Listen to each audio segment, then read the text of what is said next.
ആരാധകർ ഏറെ പ്രതീക്ഷയോടെ കാത്തിരിക്കുന്ന മോഹൻലാൽ സിനിമകൾ ഒന്നാണ് തുടരും.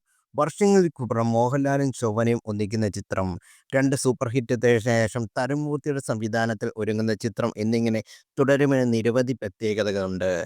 മികച്ച പ്രതികരണമായിരുന്നു സിനിമയുടെ ട്രെയിലറിന് ലഭിച്ചത്. ഇപ്പോഴിതാ സിനിമയെക്കുറിച്ച് മനസ്സ് തുറന്നിരിക്കുകയാണ് നിർമ്മാതാവായ എം. രഞ്ജിത്ത്. വലിയ അവകാശവാദങ്ങൾ ഒന്നും തനിക്കില്ലെന്നും ചിത്രം പൂർണ്ണമായും പ്രേക്ഷകർക്ക് വിട്ടു നൽകുകയാണെന്ന് എം. രഞ്ജിത്ത് പറയുന്നു. പ്രേക്ഷകർ സിനിമ സ്വീകരിക്കുക എന്നതാണ് ഞങ്ങളുടെ ഏറ്റവും വലിയ ആഗ്രഹം. അവർ സ്വീകരിക്കും എന്നാണ് ഞങ്ങളുടെ വിശ്വാസം.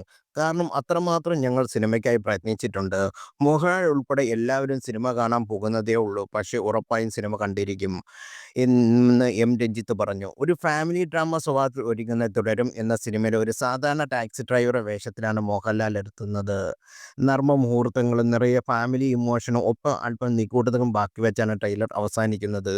മോഹൻലാൽ ഒരു പക്ക എനർജറ്റിക് പെർഫോമൻസ് ആയിരിക്കും തുടരുമെന്ന് സൂചന നൽകിയാണ് ട്രെയിലർ നൽകുന്നത്. മോഹൻലാലും ശോഭനയും 20 വർഷങ്ങൾക്കിപ്പുറം ഒന്നിക്കുന്ന ചിത്രം കൂടിയാണ് തുടരും. 2004 ജോഷി സംവിധാനം ചെയ്ത മാമ്പഴക്കാലത്തിലാണ് ഇരുവരും അവസാനമായി ജോഡികളായത്.